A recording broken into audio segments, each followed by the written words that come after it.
Hey, what's going on, everybody? It is your man, Mr. Music. You are now tuning to Mntc Radio via Iheartradio. I know how we do it, man. It's a station designed to keep you in mind. We got a special guest in the building today, not from Minnesota, not from New York, not from the Chi, representing B More. What's going on, Aerospace? Whoa. You mean Washington, D.C. Oh, I said B More. My bad. No. This is a perfect way to... It's a perfect way to start out. You know why? Because everybody confused the DMV. So let me get that straight. So one, you got Washington, D.C. You know what I'm saying? Then you got Virginia. You know what I'm saying? You got your Alexandria. You got, Richmond. Niggas be like, yeah, we don't consider that, but that's part of the area. You know what I'm saying? You got Pusha T. You got many different incredible, people from that area. And then you got Maryland. Maryland is like right within this area. So if you go on the D.C. Metro, it'll take you through all three states. Oh, wow. I didn't know that. That's part of the Metro. That's why it's called the DMV, because they're all part of the DC metropolitan area. Copy. Now, you from Southeast DC, and for what we know out here, that's the hood. DC has a lot of hoods, man. You got Uptown, you got over on the north side, you got the Toga, you got Trinidad. Where I'm from is Alabama Avenue. And yeah, it's really rough. Like South Side is really rough.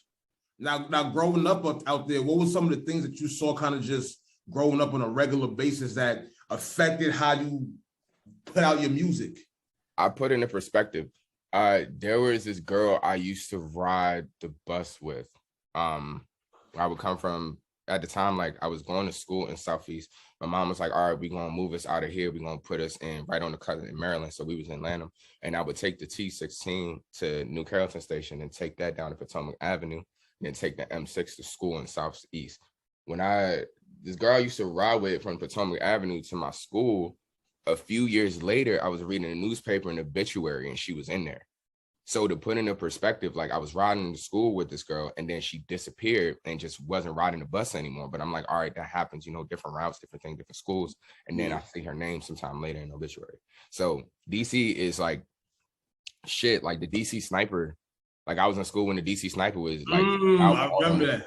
All up and down Massachusetts Avenue. We had a whole system where we would couldn't go outside after a certain time. Like we had to walk the back area. Like if something seemed off, we had to duck. Like when 9/11 happened, we was hiding under they was giving us drills of hiding under the desks and shit. Like, and then on top of that, you go from that and then you come outside and then it's like, hey, what's good? What's up? Hey, I like those, bro. What you, yeah. And then it's a thing. So I gotta ask, man, at what point did you start saying, you know what, I see what's going on, I'm living life, but you want to start making music? At what point did that start? I was always a musician. Like my cousin and my mom would recall, rest in peace moms, but would talk about when I was like playing with sticks on different things when I was like 3, and it didn't connect. The first instrument that I fell in love with was actually piano before drums. I'm drumming 15 years. So okay. Oh wow. So I fell for piano, and then I was like, oh, I love this shit. This is percussive. It got melody. Like I can do different things with this. And then I really found drums when I got access to being able to play in church. And it's like, oh, nigga, I just bang on this shit. Let's go. Now going back to your moms, man, let's talk about your parents in general. Are they from here, and how do they take to your music? I'm from a Liberian culture where when I talk about music or entertainment, they're like, nah, bro, that ain't happening. That ain't happening. It's crazy. It's a mix, right? Because I'm one of them kids with a really troubled childhood. You know what I'm saying? Like my parents came from another country. They respectively, my mother Grenada, my father Jamaica. They actually met in New York. Copy. Right. So they met in New York, and then they boom, and then they had me. But there was also a bunch of really fucked up things and complications and a lot of abuse between them. So by the time I came out, my father was dealing with some whole other shit. So I actually ended up being raised by my stepmother instead of my mother. So when it was there was a lyric that I had in a song that I just wrote actually where I said, my father took me to church. So, I absolved all my beliefs. That's literally what happened. My father left me at the church, and then my stepmom was like, yo, you gonna come get your kid? And then he's like, and so she started. Pause. I want to make sure I'm with you. On God. Now this is some movie shit now. Yeah. Your father took you to church and left you there? Because my stepmom was there. So she just took care of me. And so they would trade back and forth over time because my father didn't want to take care of me and my mother couldn't take care of me because my father was using that as, niggas being on some fuck shit. So that's what that was. I gotta ask you something with that because I've had weird issues with my father's kind of movie like as well, and it creates all these questions of like these big question marks. Yeah. As you grown up as a child that happened, like how are you able to overcome that, or like how do you look back on that? Like I know it's hard to describe the feeling, but if you can, how did you just over time, like it's kind of similar, but not the same. But I have to imagine that has to fuck with your brain at some point. It does, because when I was a kid, I didn't identify my real mom as my mom because I was being raised by my stepmom. So I would hear stories about how I would cry when I go see my mom. So my mom would be like, and I'd be like, I don't know who that lady is. So like getting older, and then I got close to her right before she died because she passed from cancer. Oh, okay. Both her and my stepmother had passed, but my stepmother's a little more complicated. But with my mom, we started getting closer before she passed. So I started understanding and learning a lot of the things that I didn't know because I couldn't understand it as a kid. Because, it's like, what I'm saying? You think one parent is, especially when you're in a situation where you have a manipulative parent or a narcissistic parent, where it's like they pit you against another parent, you think one thing and it's actually another. And then I actually had to put all these things together, just going back in the old family and asking them questions, because as a result of how I was born, now the side of my family actually took a liking to me. So for all intents and purposes, I haven't really met much of my family. Wow. Yeah. So it's almost like your stepmother is there for you, and then your music is like your family. Literally. That's what anime was. So boom, it's crazy because we was discussing the anime before, I was talking about it. Yeah. Anime came in so my stepmother was friends with some people at church that we was living with them. And then the son of the woman, his name was David. He had a cousin that was stationed out in Okinawa that was getting the hella anime, so he was send it back over. So that's how I got a bunch of bootleg anime in the 90s and bootleg PS2 games. So me learning about that ended up taking place of what became my family. And then around 99, 2000 is when I really started getting into like the Cartoon Network anime. But before that was like Sailor Moon, like what, 95, 96? Yeah, like 95, 96. Yeah. So I gotta ask, like, what was it about the anime? Was it the stories they was telling? Were you able to relate to what was going on? Like, yeah, because it made sense. It was like, if my life felt like a movie, right? Because it's like weird. It was like I'm in it. And when you're a kid, you're experiencing things, but you're compartmentalizing them and putting them to the back of your head. Your brain is trying to protect you. But then when you see something you identify with, it comes to the forefront. So my way of being almost forced to process it was watching something that showed me what I was experiencing in real time. Forced to process it. Yeah. That's heavy, man. Now, when you start doing the music, I'm sorry to keep on going back to the situation with your dad, because for me, I'm just thinking like, my pops left me in the church. I'm just like, yo, like what? How, like when you were doing the music, were you confident about going into the music, knowing what happened in the past? I feel like sometimes we get abandoned like that. It makes us feel like, oh, we're not good enough, or, I'm not wanted. Does that make sense? Yeah, but in my instance, it was because I was being passed around from different people. So it was like, it wasn't like I didn't see my father at all, even though I didn't see him a lot. And it wasn't like I didn't see my mother at all, but I can count on both hands how many times I've seen my mother. So like putting it in, even making it even deeper for a second, my mother still has kids overseas. So I have a sister in Grenada that I've only spoken to twice. You know what I'm saying? So it's like, when it came to the music's already part of the blood. It was already there, just culture. But then there's the other layer where you're dealing with the religious aspect. So my parents were Christian. Every single person in this group was Christian. So, right. So then you dealing with that. So it's like it's like, oh, well, I don't want you doing music because it's secular. It's not of God. And it's is that how the stepmother was too? That's how my stepmom was. She broke my first Eminem CD, my Andre 3000, when I got the Outkast joint. Like anything I had that wasn't of God, she broke that shit. So at any point, was she like acceptive of it, or it was just like a battle the whole time? I think it got to a point where there was an identification that there wasn't anything that she can do about it. Okay. Because like they found means to like, I'm gonna just keep it 300, which like they tried to reform me in different ways. Like, That's some Christian shit. You know what I'm saying? And just, just to put it out there, because I know it's already out there, but I went to a school called Miracle Meadows, and it was a school in the middle of Salem, West Virginia, owned by two white people, the Clark family, who pretty much had a plantation of kids that came in and out of there for over 10 years. That were said a plantation. On my mama. Man. On my mama. So like I was there for a year and a half. So when you're dealing with your Christian parents, it's like, it's so crazy how that shit work, right? Because you have your Christian Black parents that sent you to a Christian right school thinking it's going to help you. Hold on, did you have to live there? Yeah, I lived there for a year and a half. Oh my God, bro. What? I was there. You had to live there? Yeah, dog. Bland food. Niggas was like, it was straight from the hood to there. Wow. So now, at what point did you leave that school and come back? Yeah, it wasn't really a comeback situation. It's like I went to that school, and then after that, then I got sent to another school of a similar type. Then I left. That. Yeah. Yeah, dog. So it was like really weird too, because like I had to deal with all of my experiences up close. You know what I'm saying? I still remember the first time I got shot at. Walking through Maryland, just out there in Forestville with the homie, you know what I'm saying? Just wild shit. Or, hitting me up, be like, yeah, dog, niggas just did a drive-by on my crib. Or like me getting followed, walking through where I was at, or me getting jumped, or like, it's something that just comes with growing up in an area where everybody needs to find a way to be able to make it. Like if you just happen, not everybody has, I won't necessarily say a conscience, because I think people have a conscience for different things. But I won't necessarily say that everybody has the moral discernment to determine whether or not a decision that they make at that time is the best for them in the grand scheme. Like a nigga be like, yeah, I'm gonna rob this dude right now. But it's like, is it smart to rob this dude when it's on dusk and like there's fairs around the corner? And like, is it really smart? You know what I'm saying? It's like weighing your options. And when you're in a jungle, niggas don't care about their options.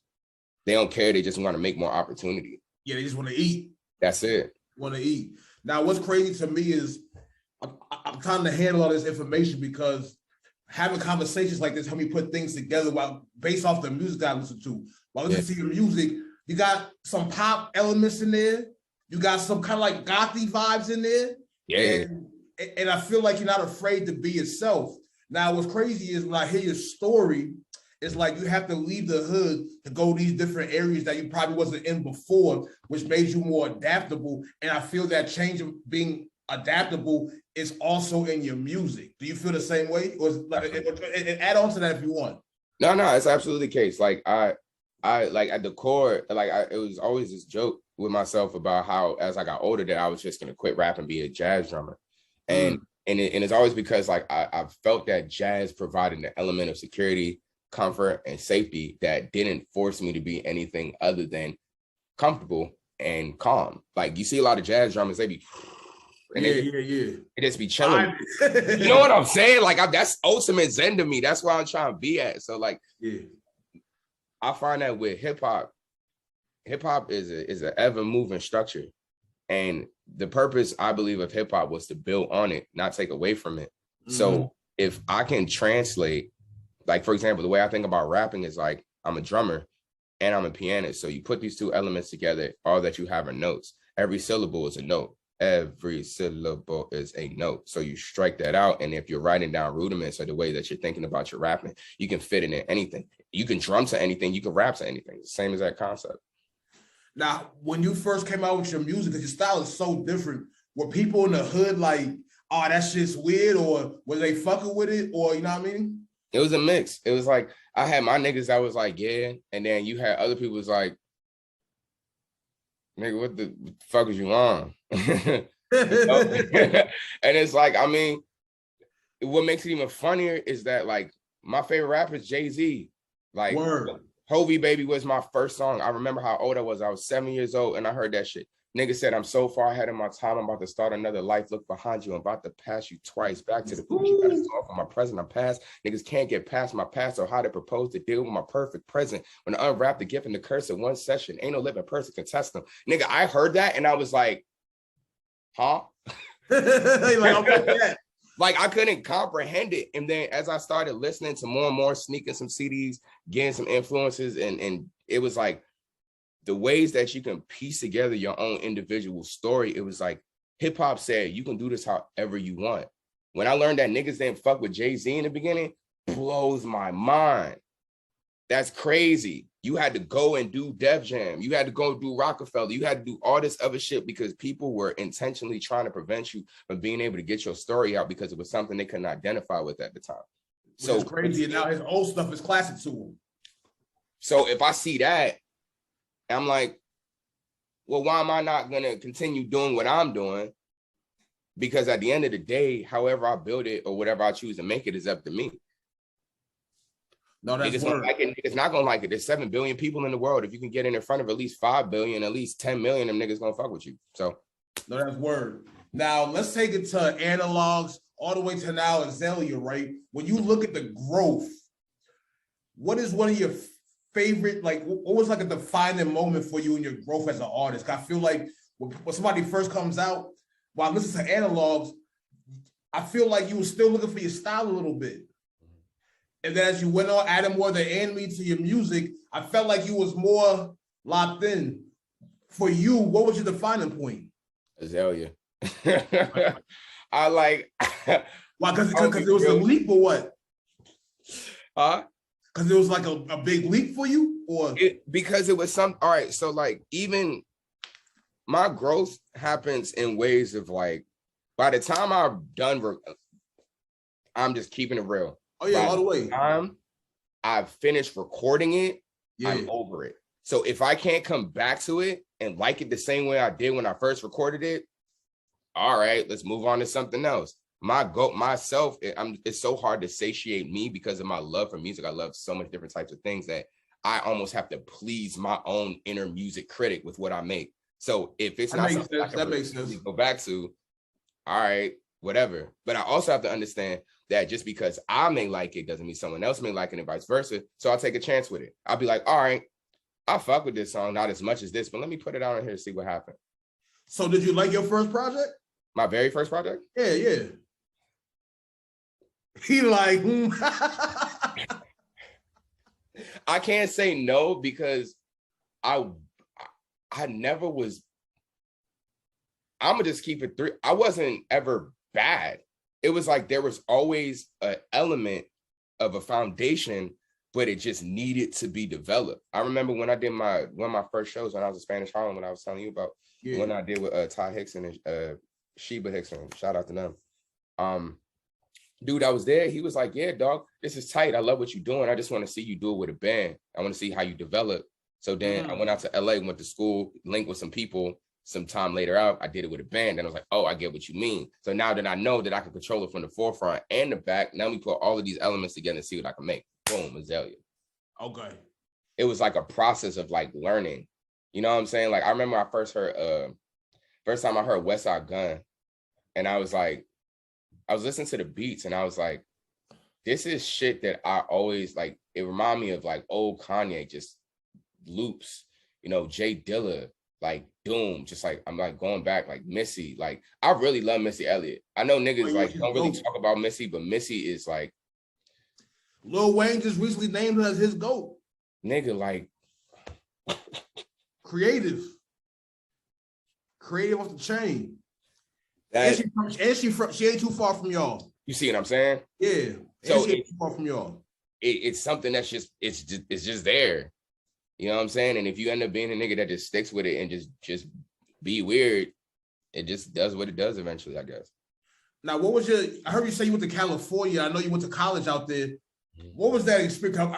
We both from the East, so yeah. First time I went to Cali, they talk a little different and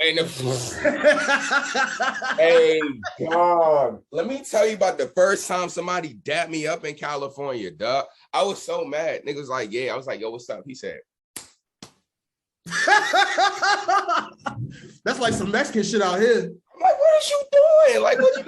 And then I was like hot for a while because I was like, this feels so like not personal, but then I realized that the way that California is segregated versus the way that it's segregated in the East is different. There's a mix of the culture, but it's not intermingled like it would be with New York. So it's like there's an awareness of the fact that these cultures are here and they're adjacent, but it's like, let me go down to some of the homies that live down in Inglewood. When you dive them up, regular shit. So it's like, so there is a division of culture, even though they're recognizing that they exist amongst one another. You know what I'm saying? The Valley is different from downtown LA, which is different from Hollywood, you know what I'm saying? Which is different from shit, dog. Like shit, I can go as far as Hesperia, which is like an hour and an hour out. You know what I'm saying? It's like, it's just so different. So much. Yeah. Now, when you went to Musicians Institute of Hollywood, what was that like for you? White. Did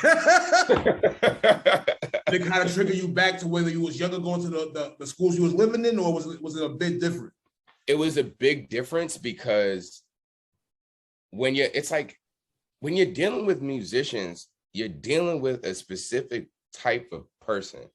Okay. Does that make sense? No, that makes sense. Kind of like artists and photographers. I feel like there's also type of personality with them. I totally understand. Absolutely. So like you got a lot of the people that even came from foreign countries thinking they could go to Musicians Institute and become the next big star. That's how it sold it to you, was you come here and you work, you da-da-da. Some people get connections. Like I had a homie that played for Nick Jonas. Another homie played for Kendrick. I had another homie that was playing bass with the homie that was doing the Nick Jonas shit because they were both in the same class. Like, you know what I'm saying? It's stuff like that. But these are people also who, well, the homie that played for Nick Jonas actually went to 2 other music schools before he got here. You know what I'm saying? Yeah.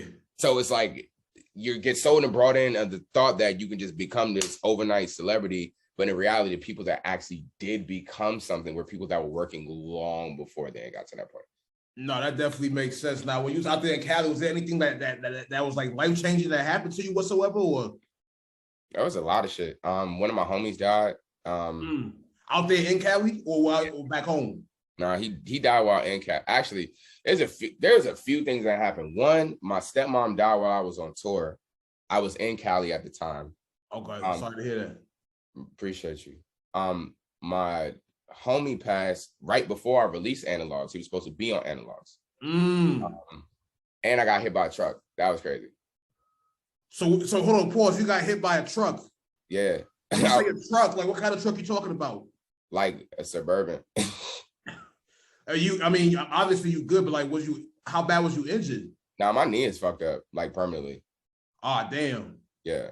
Damn. Now, how did that affect you mentally? And more so, not just mentally, like, how does it feel when you go through something like that and then you're back in your recording environment or in your studio environment or performance environment?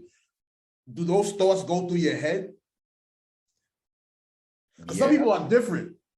But I think and this is just me, like, I just think there's obviously shit wrong with me, but it's more. It's obviously it's like more along the lines of like,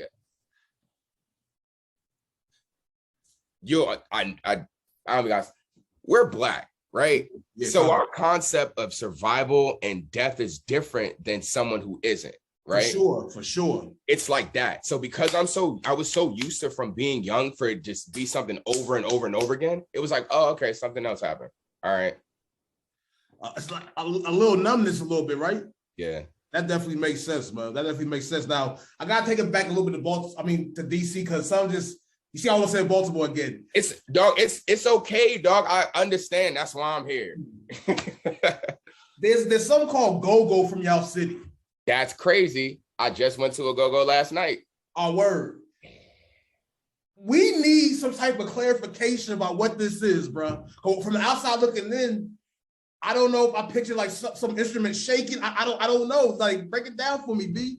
Imagine if you went to church and the pastor broke down the shout to about a halftime, and the whole church was just cranking for like 30 minutes. That's go-go. Okay. Because you know how gospel has elements of rock and jazz, and the bass, the layer is funk. Shout out Chuck Brown. There's the base layer of the heaviness, funk, and then you add all the other elements to it. That's why it gets so big. Actually, let me I'll give you a little clip from last night, bro. Like, okay, bet. You was really in there last night. oh yeah, dog. Dude, it's so crazy too because like go-go has gotten a pretty difficult rap because of the fact that it was always considered go to the go-go's is violent, you know what I'm saying? Which is the truth. Like growing up, like you go to the go-go's, you have all different types of energies, different hoods, different areas, like anything could happen and erupt at any given time. So there was elements of violence to it, but that's not how, you know what I'm saying? It don't work like that. You know what I'm saying? It's hella love in there. Let me see.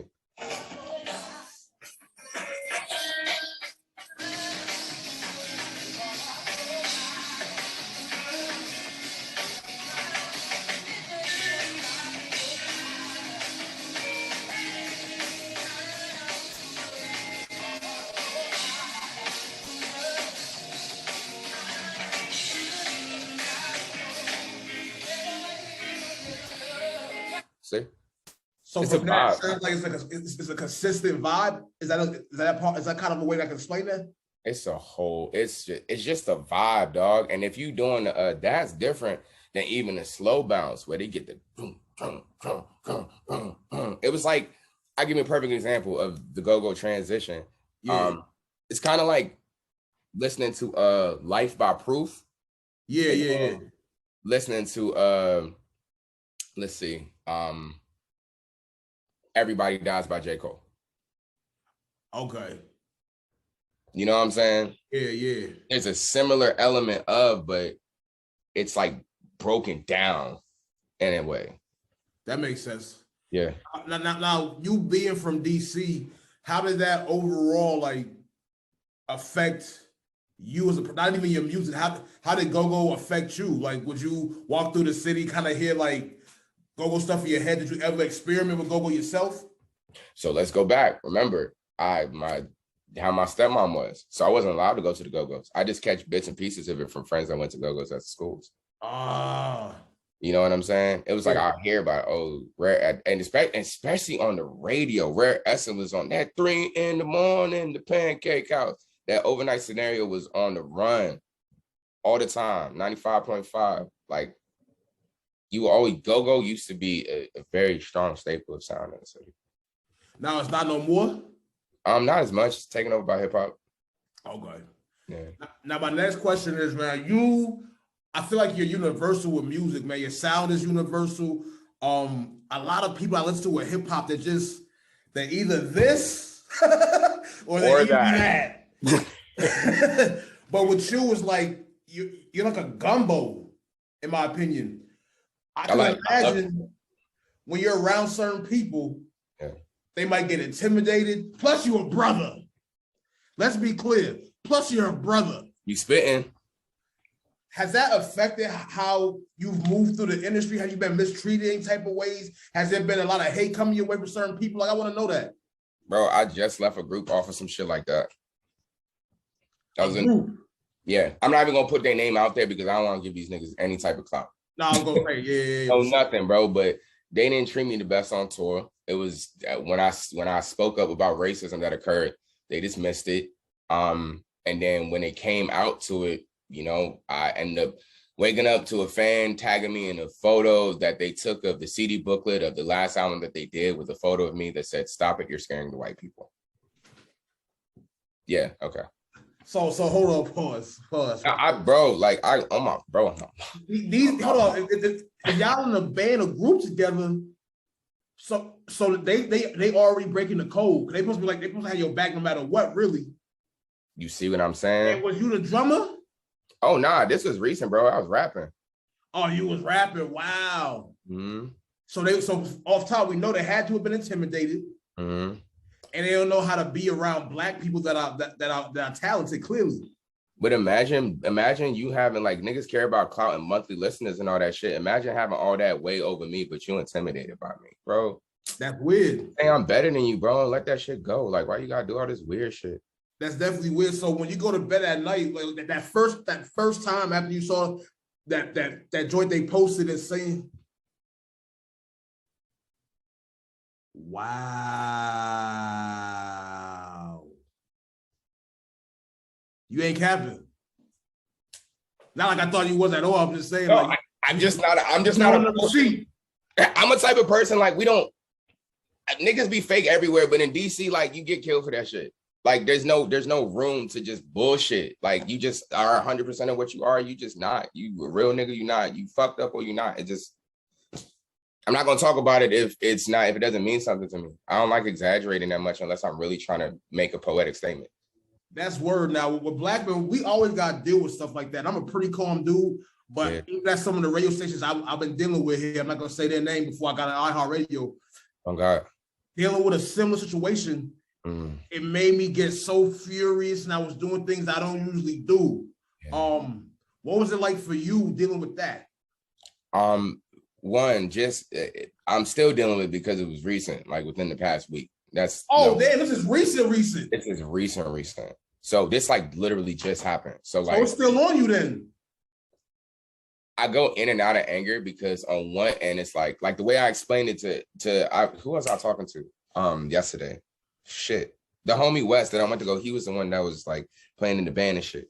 Yeah. Shout out my homie West. But it's like the concept of like, I was like, even if I was on some coon shit, like really just like imagine I really just was on some coon shit. Yeah. It still affects everybody else that looks like me. So what would give you the incentive to think that it would be okay outside of me? Like, fuck, that's like the equivalent of white people being like, oh, I can say nigga because my black friend said it. Right. It's like it's like it not being that situation and me not being aware of it and then seeing it like that, it's like, oh, so then you willing to, I got a song called Jim Crow. So imagine that, and then all of the white fans are seeing this bullshit, like everything I'm saying, you see the layers, dog. The layers. So now you got these white kids with a book. One of my homies sent me that joint the other day. He was like looking at one of my white friends. He was like, yo, man, I love you. I miss you, bro. This is like, it's real tight to be able to get this. I was like, wow, that's real crazy because that photo that you're looking at right now is the same reason that I left the group. He was like, oh shit, I'm sorry that I didn't recognize it. I was like, it's okay, bro. You're white. I get it. Y'all don't actively pay attention to this. Yeah. So I understand why you would miss it, but just put it in perspective. And he was like, I'm sorry if I triggered you with it. I'm like, nah, it's cool. You didn't know. I'm glad that you have this in memorabilia. I'm on the album, but this is just what it is. And that wasn't even, bro, and I'm gonna keep it 300 with you. That's just it. That was the last straw for me. That wasn't even it's kind of been leading up to that point. Oh, for sure. Damn, B. I had talked to somebody in your camp and they had told me that it happened. I didn't know how recent that was though. Oh man, that shit would be all over me, bro. Like, and again, that shit, it makes me be somebody that I'm not. I have to really contain my emotions and not take it out on people around me and just really talk to myself all fucking day, whatever comes up in my head. Like, I don't know, man. I don't know, man. You're right. Cause that, and the worst part of it really is when like, you know, you're not crazy. And then it gets to be about your reaction to it. And it's like, I'm the turn up now. And I'm the threat now because you did some shit that I literally was like, yo, man, this ain't cool. Yo, man, this ain't cool. Yo, man, this ain't cool. Now it's a problem. They be wiping their accountability under the rug and put in the trash, bro. No, kick that shit, bro. It's nuts. I can't believe that just happened a week ago, man. I mean, I believe it, but it's just like, I didn't know that. So again, it triggers me back to I was going through that time of my shit. I mean, it was a year into it, I was still hot. I still get hot about it now when I hear their name. Oh, I understand. How you feel.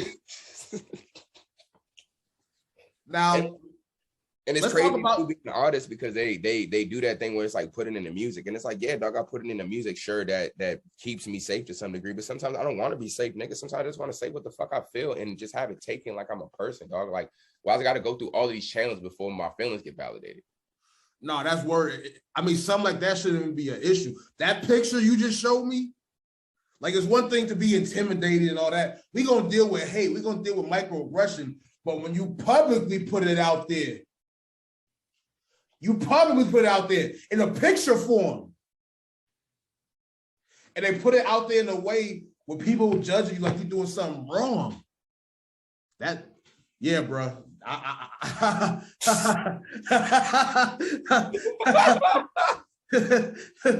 These motherfuckers, man. Now let's talk about something a little bit happier. You got a show coming up in Boston. Yes. And, you know, let's talk about some announcements you might not have made yet. Are we able to talk about that? Let's talk. What's up? We can talk about anything, bro. Yeah. Hey, so you got any tours coming up? You finna hit some cities or what? All right, so boom. I'm hitting Boston. I'm hitting Indiana. Like my home, like, you know what I'm saying? Indianapolis. I'm hitting Los Angeles. Let me give you the dates. July 22nd, Indianapolis. July 19th, LA. Not July 19th, my bad. August 19th, LA. August 21st, Boston. And then I think it's the first week of September. I'm doing a show at Brixton Jam in London. Now how did you land that joint right there? I mean, that's overseas, baby. You know how to, I'm gonna tell every artist that ever looked at this shit, yo, you know how to make it independently, make genuine relationships. That's literally how it happened. My homegirl was talking to this one dude, and she was like, yo, my brother do this.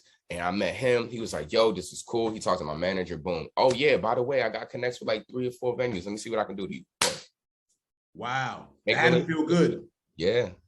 You got to treat people right, bro. People don't like it. It may be, it's hard, it's complicated. Like, we all human, shit happens. But for the most part, you got to try to treat people right, dog. People know, people remember that shit. There's people that come up to me and will say things like, yo, like 5 years ago, I met you at a Starbucks and you said something to me. And I'm like, nigga, I don't remember that. But but clearly they done held on to it though. Like I tried to, you know what I'm saying? But I don't even say I'd be mean as fuck sometimes. So I ain't about to make it seem nice. Now I know you're an artist where you got your shit together.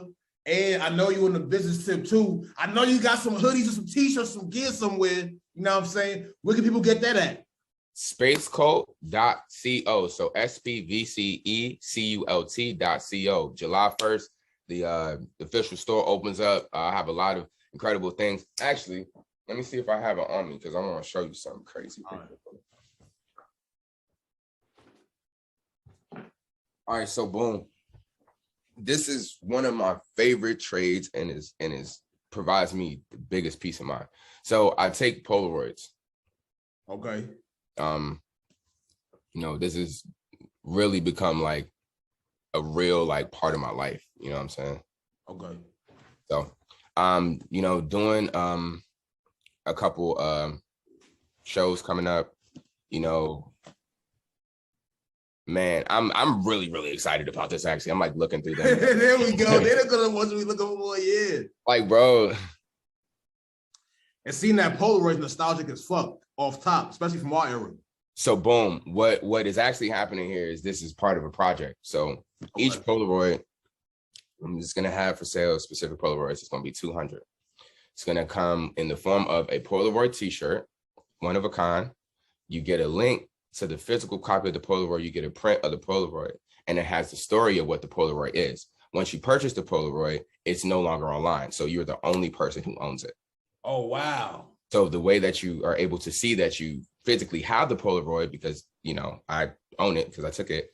There's a QR link on the inside of the t-shirt. And once you scan that, it'll bring up a website that shows you me holding the actual Polaroid. So you know it exists. That's mad artistic, being creative. Now, yeah. that led me to a question I have on my notes. Are you involved with NFTs, or you think about going that route at all? No. For real? And this is the reason why. Because listen, this is the true non-fungible. This is the true non-fungible. It's here physically, and you are the only one that owns it. No one could people could take pictures of it and do whatever they want. Real life NFT. Listen, check this out. And even on the website, there's a watermark on the photo. So until you purchase the photo, you can't see the dimensions of how beautiful the photo is. You're aware of what it is, but then when you catch it, you can zoom in, you can see the ripples, you can see the depth of the photo itself. But only where the fuck you come up with that shit at? What's your zodiac sign? Leo. God damn. That shit is smart, B. That shit is smart. Now, here's my last question. Yeah. You're a black man from DC, an artist, yeah, traveled all over. that went to schools before, that seen a lot of people, that touched people's lives. And now, right now, people are listening. And imagine when people are listening, they're feeling something as well from you. What is your message to people that don't believe in themselves, or that, along with that, might have abandonment issues, or never met their parents before, have those question marks, and kind of might feel like that's holding them back? You've lived through some of these things before. What is a message, like a real life insider message from you to them, bro? For real. Let yourself be human, man. I feel like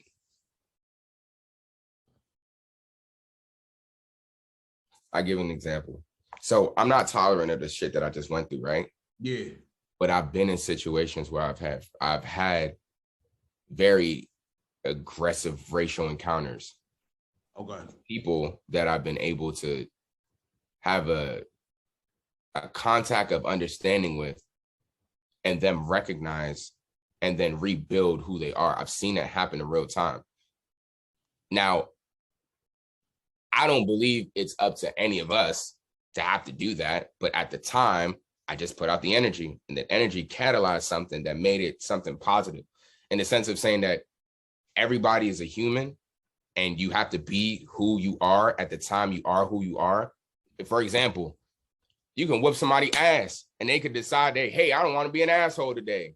You being yourself, just be who you are, build who you are, exist who you are. If you're angry, be angry. If you're sad, be sad. But just recognize your own personal effect on the space around you. Everybody has an energy that ripples out to the space around them. That's why when you see kids running around and frolicking, you laugh and you think about family and you get happy. That's the reason why you'll meet someone in the bar and they come talk to you and then you out vibing for 2 hours. It's like everything is about energy. And if you allow yourself to be yourself instead of being so hypercritical on the basis of things that are built in a system that is only meant to cater to one particular community of people, it'll make it much easier for you to be like, oh, fuck this shit.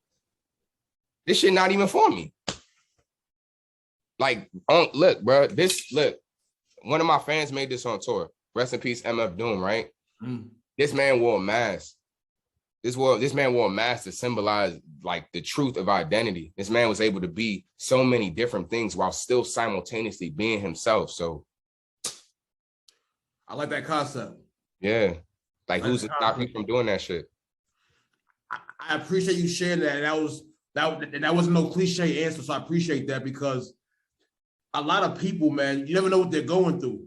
And even with you, like, we talk behind the scenes. I know your pops left you in the goddamn church. Yeah. When you said that shit, my eyes damn near got chest-eyed off that shit. Man, you know what I mean?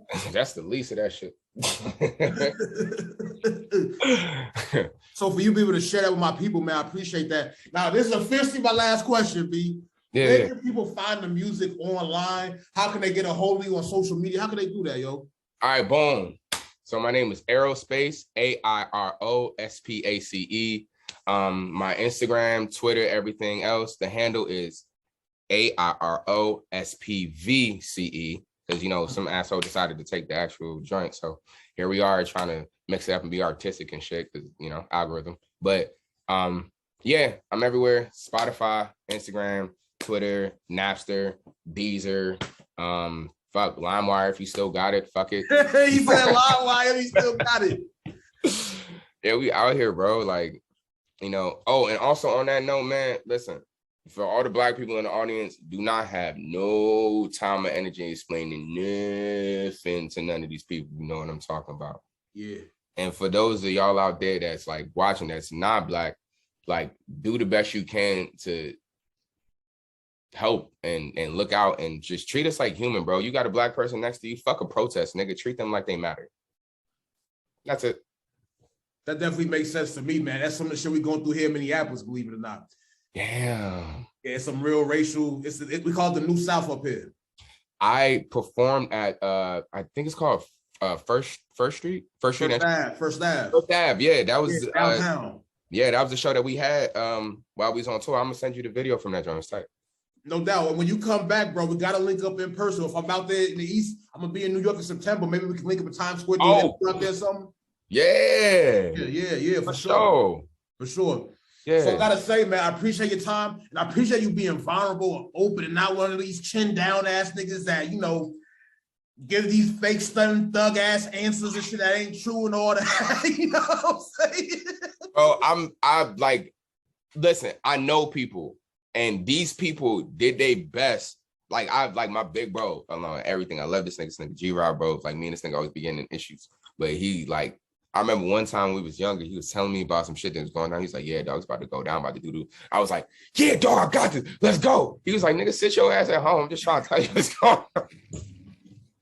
Like, they've never wanted me to get in it. So it was like, I would do whatever I need to. If I need to fight, I'll do what I need to do. If I need to be there, I need to handle whatever. But like, they always did their best to try to keep me away from it. So my way of honoring it is trying to make sure I keep a clean channel for them to be able to do whatever they can. No, I think that's good, especially for my younger listeners to hear, because they be misguided out here, B. Yeah, dog, please get off the streets, dog. I know that shit seem like it's cool, bro, but like, dog, I literally don't have a family, and I've grown up very alone in different instances. And yes, I have blood that are there and whatever, but just not having the structure of having people, I'm telling you, bro, like, no matter what you don't have, the feeling of feeling like the world owns you is going to own you, because it's going to keep taking from you as long as you don't put yourself in the position to give to something that is going to build you. Like, you have to give to something that's going to build you. I gave to music, so music built me. You have to find something. You can't do that in the streets. The streets were literally strategically and mathematically designed to keep you exactly where you are. When they say housing project, I always look at the word project. Okay. It was a project. It was an experiment. Project. I'd be like, God damn. So we just a project to y'all. A scientific experiment. If you look at it like when you go to school and they ask you to do all of the, get your science board and explain the hypothesis of this, how did you get your experimentation? That's exactly how they look at you in your neighborhood. That's so get out. Crazy. That's just crazy. That's just crazy, man. A fucking project, man. A fucking project. I understand the concept of ownership and needing to feel the attachment to where you came up from, but bro, there's something very dystopian about the same block that you dying for. The niggas that own that block will come there and wipe the whole block out at any moment. Oh, Chicago.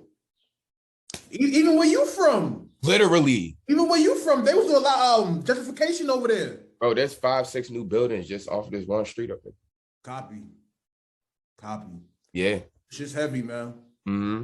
But heavy. We out here and we building it. That's why we doing this shit, so that the kids, when they see this shit, they can find some type of peace in this motherfucker. We're trying to fight it, because I hate seeing 14, 15, 16, 17-year-olds dying. That's crazy. Yeah, that's happening all over the nation. And these little 3-letter clicks and all that. And I mean, you already know, man. You already know. Yeah, but I ain't gonna hold the time much longer, man. We went about 30 minutes over. Whenever I go 30 minutes over, you know I'm feeling that shit. Yeah, we talking, bro. This a family shit. Yeah, you know what I mean? Like I said, we was gonna have a conversation. So it's the Power Hour, Mntc, the Plug Excel. We out.